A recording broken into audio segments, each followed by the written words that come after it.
What's going on, my bourbon drinking, beer guzzling, tractor building, prepping YouTubians? Hope you all having a good day today. And of course, to start my videos, as I usually do, especially when it comes to the tractor, gotta have us a little bit of, actually today we're gonna do a little bit of Jim Beam. We're gonna do some vanilla whiskey.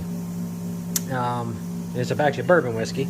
This is a vanilla flavor. It's actually not that bad. Kind of digging it. Ah, very good. So in today's video, finally, after months of wanting to do this, we're going to finally get this gas tank stripped. So that way I can start repairing all the little itty bitty dents this thing has. Doesn't have anything big. It's just little dings here and there. Might just be a couple spots. But we're going to go ahead and get this thing finally sandblasted down so I can finally start getting this thing in primer and start doing this two-tone paint job. So I went ahead and this thing was like coated with rust inside, like really thick. It was probably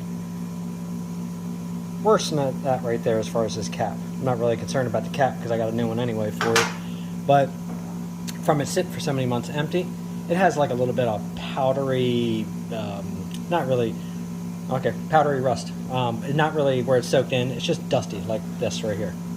So it's basically just like that on the inside.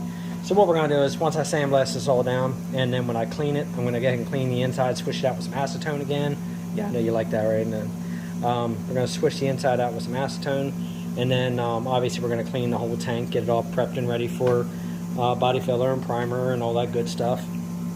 What I'm not going to do is, let's walk over here to the side. We're in the other shop today.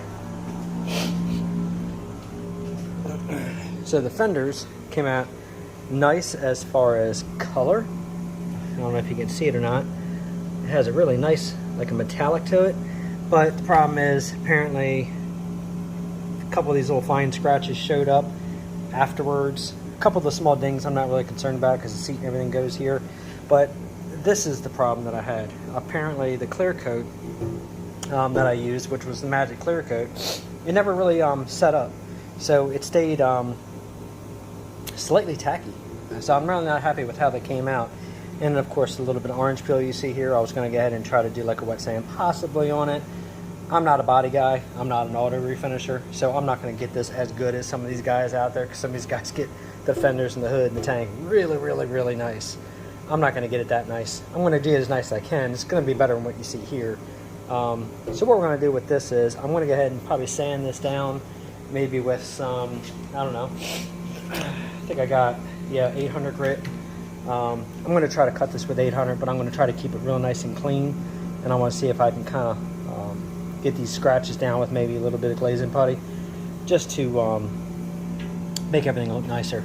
But what we're going to do is, see, both fenders pretty much came out the same way. It never really set up for some reason. So this clear coat stayed soft. Not really sure why. I used the reducer, I used everything. But what we're going to do this time is, I'm still going to use the magic paint, obviously, to match the rest of the tractor. This is actually, what I used, and I'm going to use again. But this time for the clear coat, I'm going to go ahead and use speed coat. A lot of people said this worked really good, especially over top the magic paint. So I'm going to give this a whirl and see how this works out. I do have a better gun this time for painting. I have one of the Eastwood Concourse 2 guns. So this should atomize it, a lot better than what that other gun was. And I got a bigger hose. This is a 3/8 hose, and it's got the inline filter and everything on it, and it's a short run coming from my Cobalt 175. Max PSI 240 volt, so that's what the compressor I'm using. So I got plenty of compressor and my paint booth. So that's just what's in there for the winter. It keeps the cold air from coming through, it keeps the hot air, so obviously they come out. But I'm going to go ahead and probably tape this whole area up, put some plastic down, and I'm going to go ahead and bring the parts out of the booth a little bit this time for spraying them. But that's about it right now. I'm going to go ahead and start getting this tank prepped. I'm going to go ahead and get all this taped up really good, and then I'm going to go ahead and pull off the sediment bowl. Actually, no, I'm going to leave that sediment bowl on. I have a new replacement. I'm going to make sure I can get it to unscrew. So we're going to go ahead and break it loose, flip it back over, leave it in place, and then I'm going to go ahead and do the sandblasting on this tank. and get all the paint stripped off finally. So give me a second and I'm going to set this up in the stand. Okay, first order of business. Put this back in the little fridge, keep it nice and cold, and don't knock it over. Because you know, that always seems to happen. Part number 2, move the glass, because you know I'll knock that over and spill it. I can't have that. Alright, so let's go ahead and flip this over. It sounds like I still got a BB in there.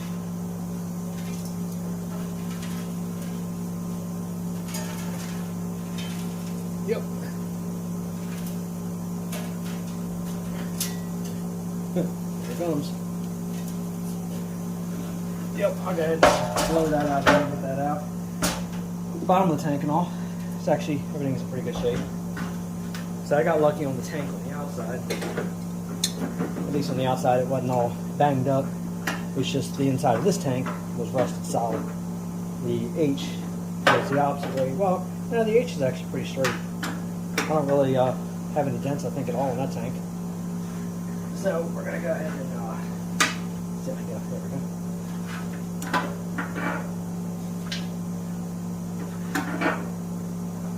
Yeah, the inside of the tank on that H is absolutely amazingly clean. I cannot get over how clean it was inside. You know what I think I might do instead? I'm going to go ahead and pull this off, get out of my way, so you can see all that crap inside there. That was pretty much the whole entire tank. So I'm going to go ahead and plug that real quick. Give me a second.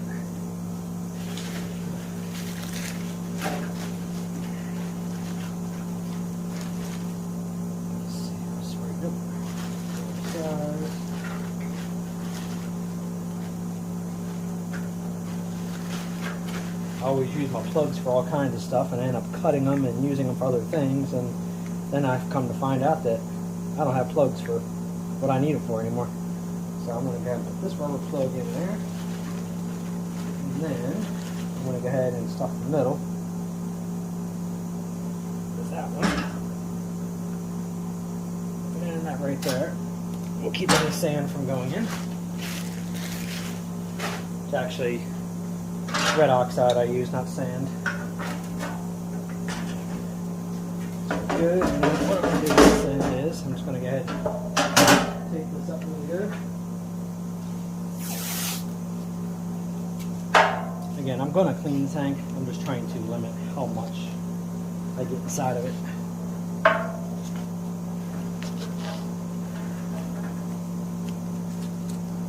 So what I'm going to do is, after I sandblast, I'm going to take and sand all this by hand real nice and easy. Clean that little lip and everything up. I'm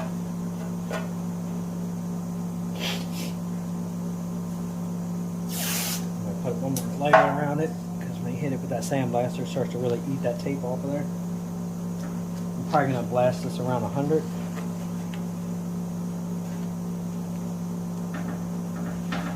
Alright, covered. Put a little over the top, of course.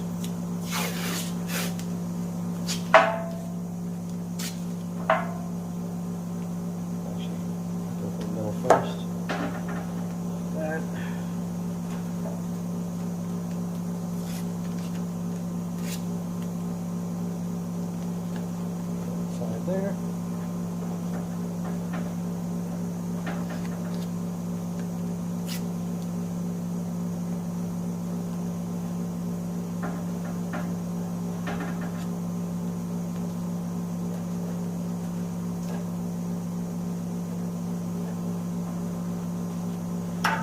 That's all I need to do to that. Well, I could show you sandblasting, but it's long. It's boring. There's nothing spectacular about it. But I'm going to go and sit this in the glass cabinet.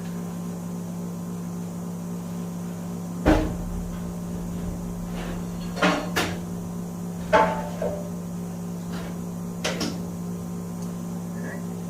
Move the table out of the way. I have a lot more room in the shop than you see here. This is just my area for blasting. Let me see if I can pop this out without turning you guys off. Alright, so I'll show you my cabinet. As you see, more than enough room to get the tank in here. I actually was able to get the rims and everything in here and sandblast them, so that helped a lot. I'm gonna have to change the brake garnet soon. As you can see, it's starting to get a lot of powder in there, so it's getting about that time. I just put a new ceramic tip in. It's a medium blast tip. Ceramics definitely seem to last a lot longer than the steel, but I'm gonna go ahead and start sandblasting. As you see, I haven't cleaned my window in a while either. It makes it fun to see in there. Eventually I'll go ahead and replace it. There's some right there. Alright, I'm gonna go ahead and get this blasted and we'll be back in a few.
Alright, so I was thinking about it when I was sandblasting after I got the bottom done, and then I was thinking about the top side.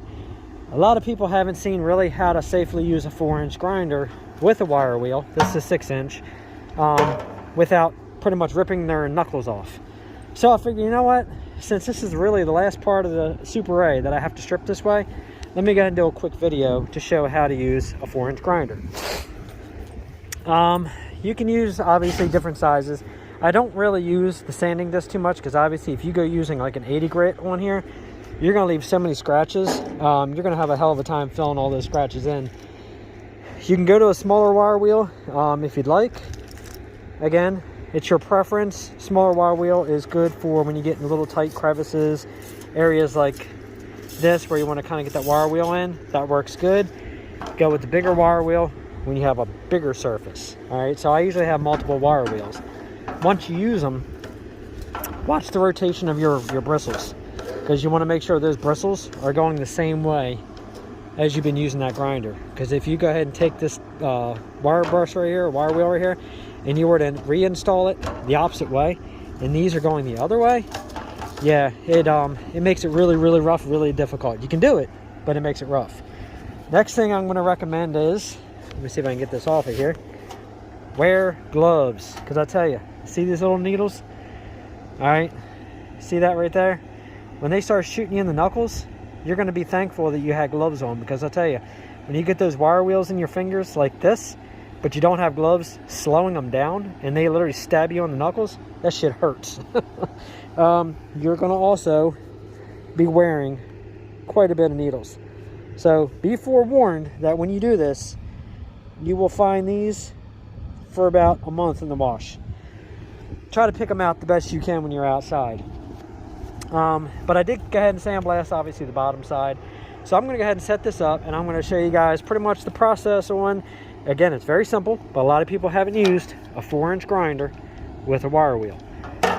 So we're going to go ahead and finish stripping this section here, and then most likely I'm going to fast forward through some of this because it's nothing special. It's just grinding with a wire wheel. So I'm going to go ahead and set this up and keep from hopefully making this fall over. Maybe I'll go this direction here. And then let you see it. So hang on a second, let me get set up. Alright, if all goes well, the wind won't blow this over. It's a good possibility the wind will blow it over. You can see me. Alright, we're good. So if it falls over, I apologize. I'll straighten it out once I realize it fell over. Alright, 2 more things you want to make sure you have. Safety glasses. Face mask. You don't want to breathe all this old paint. And you don't want those in your eyes. Trust me. So you want to go ahead and wear safety glasses, face mask. Don't breathe all that old paint in. And protect your eyes. Those wire wheels hit your eyes done. Gloves. It's not always recommended for a 4-inch grinder because that wire wheel can actually catch the fabric and then twist. But trust me, it saves your knuckles. Watch how I keep my hands back and you'll see how I do this. Alright, keep your fingers down, low. Fire it up.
Now as you see, it's as simple as that.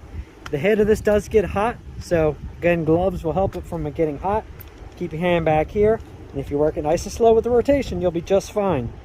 You can use the handle for this. Personally, I feel the handle kind of cumbersome when you're trying to move it around, so I take the handle off. You can get a handle for it. They usually come with them. But again, that's pretty much all there is to it. And another thing I like about sometimes, the gas tanks on these tractors, the fenders are pretty thick metal, so you're not really going to warp them with a sandblast cabinet. But you do got to be careful when you do thinner sheet metal. If you take a sandblaster and you hit it in one area too long, you can actually start to warp the panel. You're not going to create a ton of heat with the wire wheel if you keep moving it around, so you really don't have that same issue. But as you saw, that's pretty much all you have to do as far as wire wheeling. And as you see my knuckles?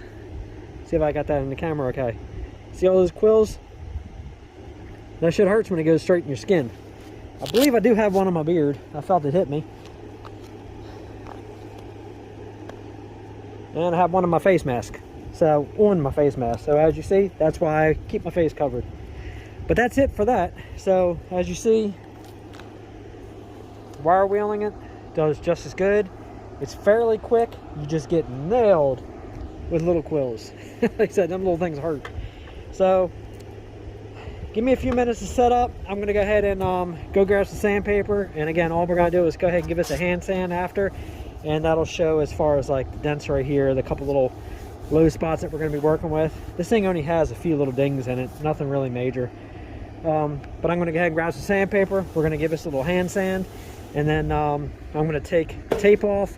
I'm going to run the wire wheel around here, clean this throat up a little bit, and then we're going to wipe it down in the end with acetone, and I'm going to put some acetone inside the tank, swish it all around, get that rust work loose, and that's going to be it as far as the tank for today.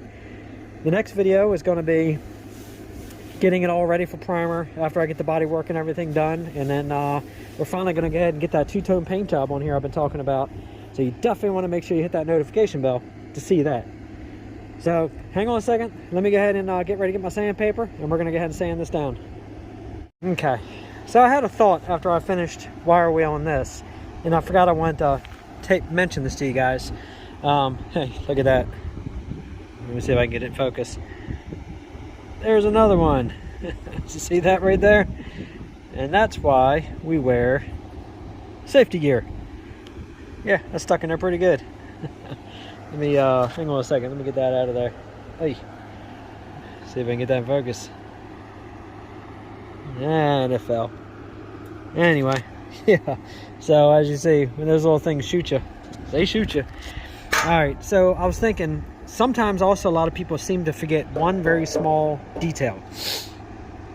When you get this all painted and the gas tank is looking all good, and you got your clear coat on here and everything's all beautiful, and then you start pouring your gas in, you screw your cap on, and you're riding around, all of a sudden you start seeing gas coming out of your tank, and then all of a sudden your paint starts to lift and blister and all that good stuff.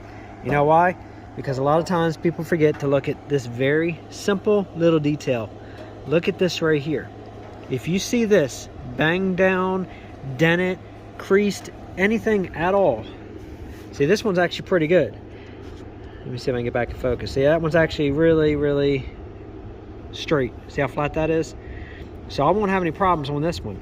But there's been gas tanks where this lip will actually be dented in a certain area. It'll have a little divot in it, or an area here will be bent down. And believe it or not, when you screw that gas cap on, that gas cap is meant to go to a flat seal. Well, if you have a little divot right there, that gas will slip out and go down and ruin your nice new paint job. You can fix this very easily. You can actually go inside, you can bend the lip up, you can get in there with a pair of pliers. Sometimes you'll have to go in this little flange, almost straighten this out, bang this dent up, and then bang this lip back down a little bit. But it can be done. And honestly, this is the stage you want to do it before you go ahead and get this thing all done and paint it, and then you're trying to bang that out and straighten it after your whole paint job's done. You don't want to do that. Look for this lip right here. Make sure your lip is good. I'm telling you, you're going to save yourself a lot of headache in the end. But so everything, as you see, is stripped down. Everything looks good. Tank looks good. So I'm going to go grab that sandpaper real fast. We're going to give us a light scuffing, and then that's going to be it as far as the tank for today. You want to, once you get it in this condition right here and you get this down to bare metal, you don't want to leave this long. This will flash rust no matter if you have AC in your shop, what the deal. This will actually get, collect moisture and it will start to flash rust. This is only going to be basically like this until tomorrow. And then we're going to get back out here and go ahead and, I'm probably going to go ahead and prime it first and get it all done. And then I'm going to go ahead and fix the dents because I don't want this to flash rust. But I think I only have a dent here. I have a little ding there. A little one here, as you can see. And I think just basically stuff like this I can hit with glazing putty because the dents aren't deep. Back here is just basically the factory creases of the tank. But I might still go ahead and straighten that out a little bit because I don't want to see that. Again, I'm not a body person, but every body person will tell you the best way to find dents is right here.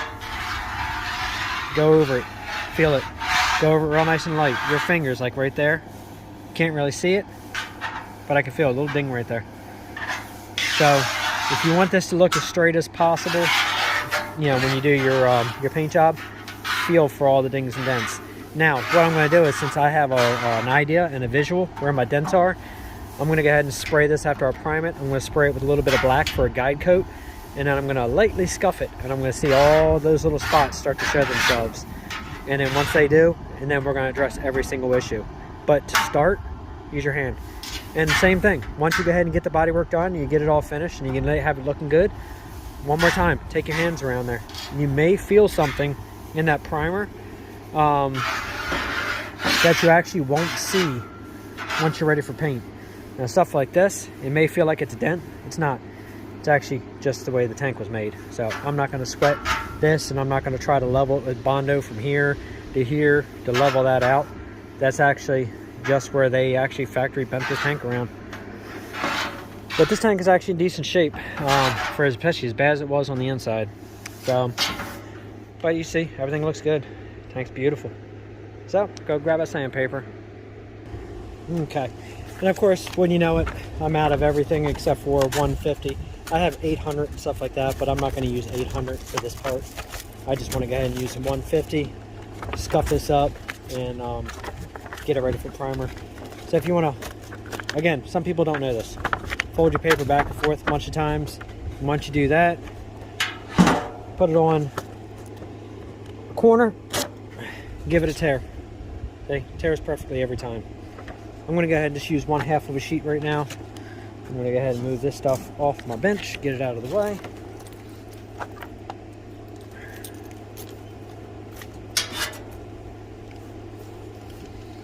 I'm going to remove my safety glasses and my dust mask. I don't need those anymore. Not for this part. Alright. So I'm going to go ahead and just fold my paper in half like this. Hold it with your thumb. Again, simple. And we're going to go ahead and go over it and see what reveals.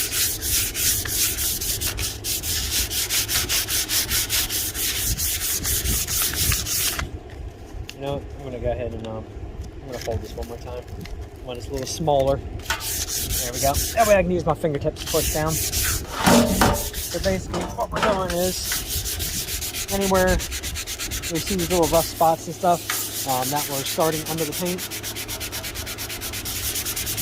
just kind of knock those down. Just want to smooth everything real nice.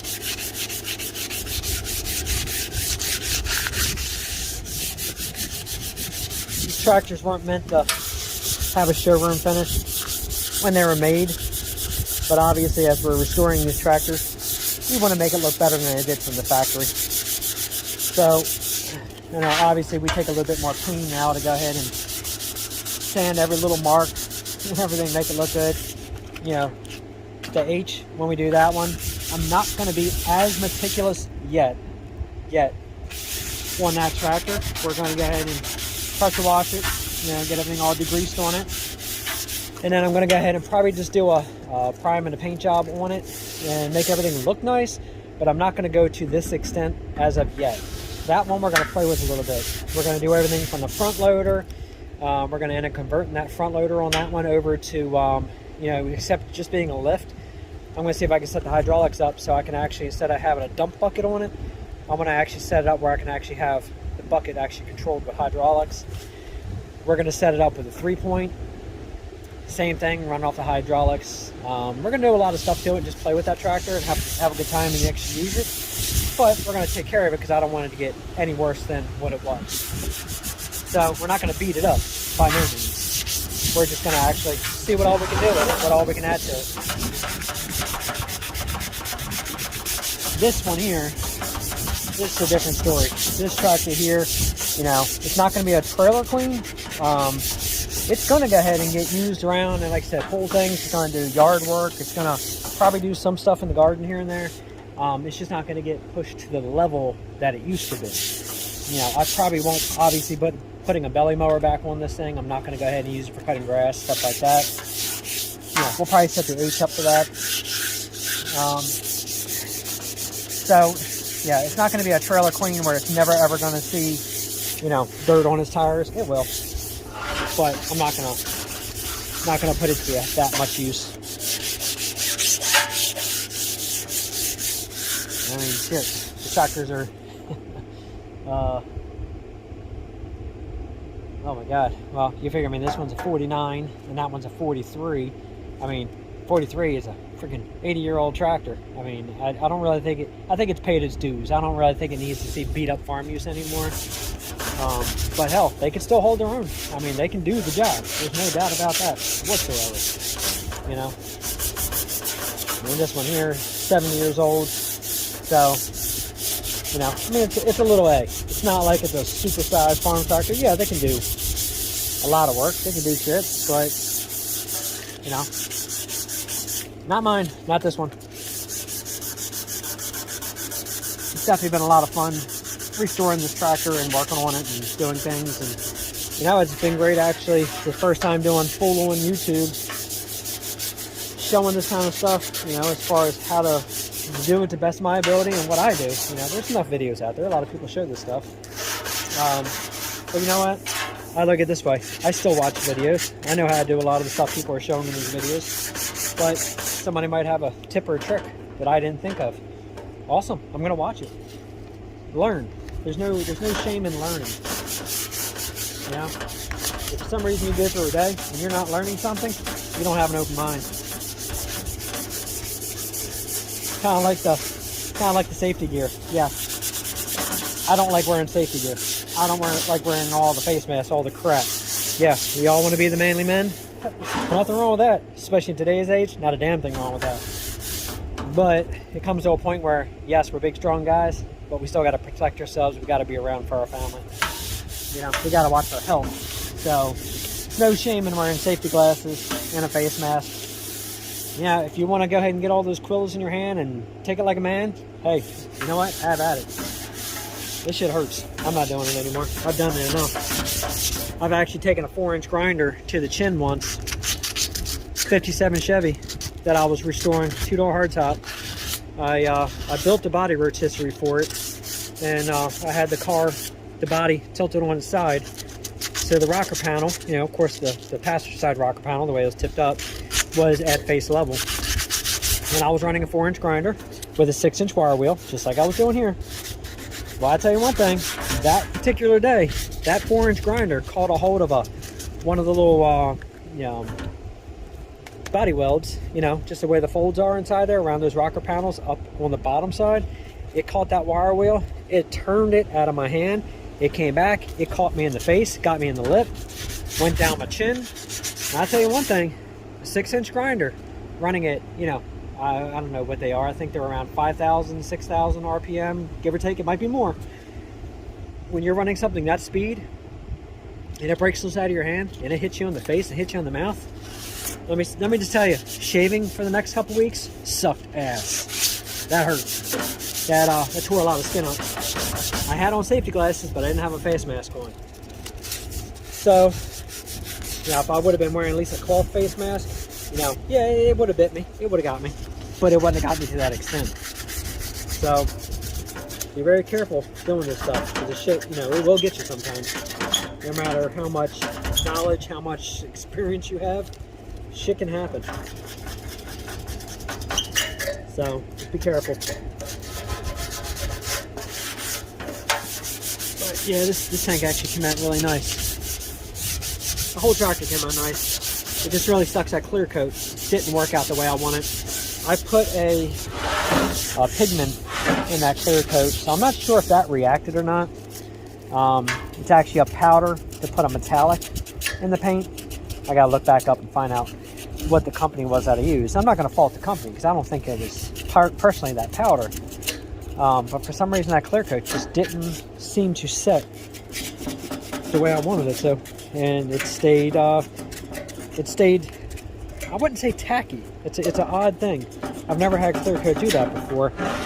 It just stayed to the point where if I laid something on those fenders and a couple days later, if I took that item off, even if it wasn't heavy, it could just be something very simple like a sanding block or something, a foam block. If I were to lift it off, it left a mark where it actually kind of stuck to it, but yet it's not tacky. It's completely dry. It just never hardened up. It's kind of soft. I don't know why I did it. If anybody has ever experienced it or have an idea why I did it, I'm always open to ideas. Just tell me what went wrong. But I like that metallic. It was like a red powder, like not a chameleon, but it was just it gave it like a metal flake look. And I thought it was kind of nice to do that on just the sheet metal, just to give it like a little bit of extra vibrance when it hit the sun. I'm just very sketchy if I want to use it again when I do the other parts. I'm thinking I might actually just do a test panel first and spray the test panel and then spray it with the clear, with that same stuff in there, that new Speed Coat clear. And I think I might give that a try. And if that sets up, well, then I'll go ahead and I'll probably put that red pigment, back in there. If not, I'm not going to bother because I don't feel like doing those fenders all over again.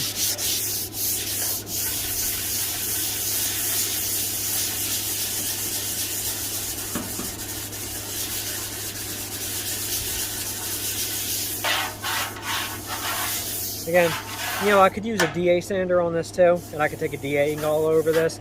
I just don't want to hit all these edges with a DA, and I don't want to rip all this up. So it's a small tank. There's no reason why you can't hand sand it. But hey, if you want to use a DA, again, whatever's quicker for you, do it.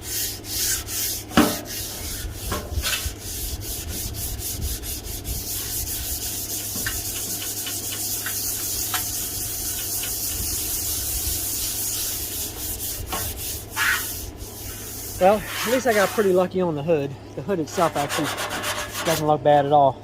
Did not get lucky on the grill. The grill is in really, really poor shape. I have a lot of straightening, a lot of work to do on that grill. Oh my God, we're gonna have to, I gotta finish bending all the fins. Still have some welding to do from where the front bolt and the front bottom of the grill was ripped through. There's dents on the top that I still gotta repair. There's, what else was it? I think the seams where the top part of the hood and the bottom part of the hood were all spot welded together. Right, couldn't think of the word. That on the one side was pulling up, so I went ahead and I pulled it back down. So I might go ahead and just drill a small hole through there and hit it with the MIG and then pull that back together. It's going to be hidden, you're not going to see it. I just don't want it to open up from the front. But I got my work cut out for me on the grill. The hood, I'm contemplating replacing, because somebody through the years went ahead and, as I'm sure a lot of people have done, they've opened the hood, and instead of pulling the latches, they pulled the latches on one side, and then raised the hood from the one side, and it actually creased the hood really bad. I may go ahead and try to straighten it, but then again, I may go ahead and just replace it, hold on to that hood, maybe I'll do it for another A. I just have so much work to do on that grill. I don't know if I have it in me to do it all on that hood also. Kind of ready and antsy to get this A back together. Alright, I think everything on this side looks good and feels good. Run this a little bit here.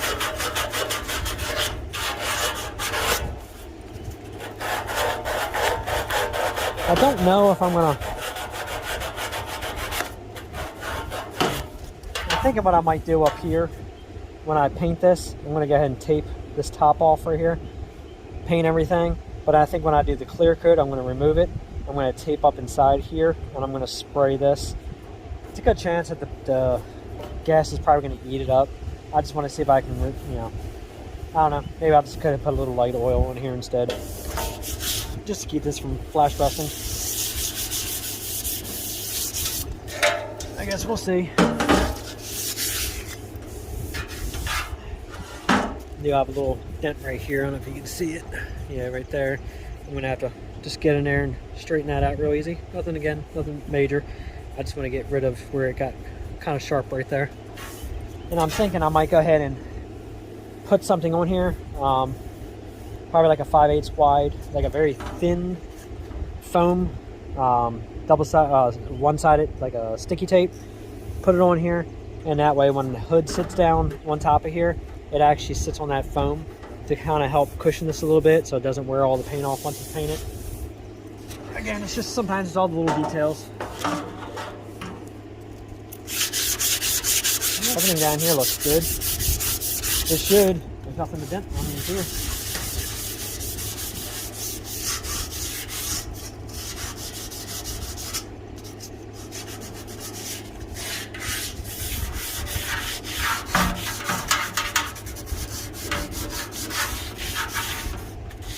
I'm really looking forward to the paint job on this. The paint job's gonna look really sharp on this tractor.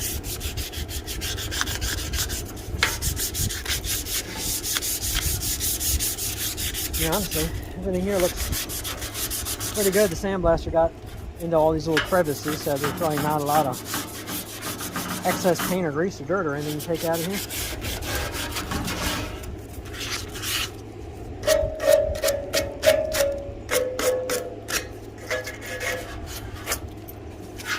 Alright, my friends. Well, got a little itty bitty mark right here. Nothing major. Take care of that. But other than that, except for wiping this down with acetone, putting a little acetone here, swishing it all around, I chalk this up as ready for body work. Looks good. All right, let's take this on inside and go get some acetone. All right, so we're back up to the other shop. Go ahead and put a little bit of acetone inside here.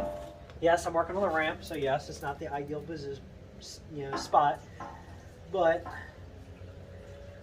I'm not going to risk splashing acetone on that tractor.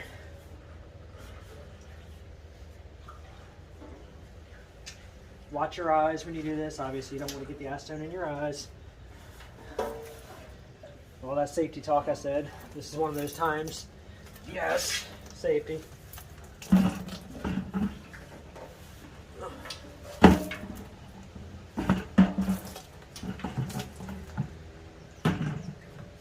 That looks so much better than it did the day when I first started this. Let me see if I can grab a flashlight and look back inside there.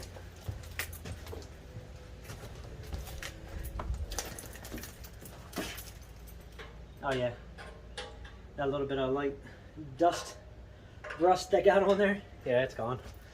All right, let me do that one more time, and I'm gonna go ahead and put that camera inside here and show you guys how that came out. And then we're going to go ahead and wipe the outside of this off. I'm going to get all down the side there. Obviously, I want to make sure none of those little BBs got stuck anywhere. Especially around that baffle. Woo! I wore that one. Better on my arm than in my face.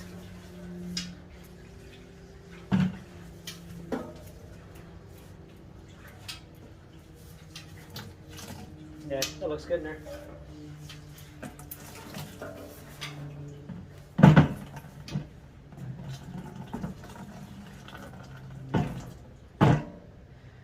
Come on, everybody, face it. You know you've dumped worse on the ground than I just did. Good thing about acetone is I'll get pretty much all of it out, but it'll dry with air for the little bit that's in there.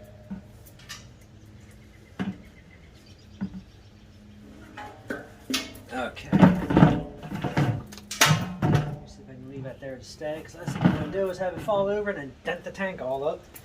Alright, let me grab my light. Let me break this loose. I'm going to make you guys seasick for a minute. Okay. So I don't know if you can see in there. I'll put the flashlight on there, right? See how nice that tank looks inside there? This tank was solid rust. I mean, it was thick with rust. As you see, it looks good now. So, if you look back at my videos, I'll post a picture at the end of this of the product that I used, because I think I've said it in the last 4 videos about posting a picture, or at least saying what it was, and I still forgot what the hell it was. So, just watch to the end, and I'll put some pictures up and you can see it. In case anybody was wondering, my big water tank. Yeah, I have a little project here too. Picked this up for 45 bucks. I'm going to go ahead and here. I know this is off topic of that gas tank, but I picked up a little trailer for 50 bucks. 4x8 trailer. All I got to do is put 1 tube in it, and I'm going to replace the decking on it. Either another piece of 3/4 ply, or I'll just go ahead and put some 1x on there. But all I have to do is put 1 tube on. Nothing major. But I'm going to go ahead and mount that water tank to the top of the trailer. Keep it a little bit more probably in this area right here. And then I'm going to go ahead and put a jack on the front of here so I can raise this up and let it support itself. And I'm going to go ahead and put a pair of rear jacks on the back so I can stabilize the trailer. And then the trailer is actually going to go to the top of the hill for the garden right here. And that's what we're going to use to water the garden. And when I'm ready to go ahead and get more water, until I get a water catchment system on there for the rain, I'm going to go ahead and just be able to hook this up to the tractor, pull it over, fill it up with the hose, trailer it on back, drop it back off. Much better than trying to run a 150-foot plus hose to that garden. I'm not down for that. Did that last year, not doing it again. Alright, well I'm going to go ahead and wipe this tank down with some acetone. Let me see, I might be able to do it with the video. You know what? We're going to go ahead and do this.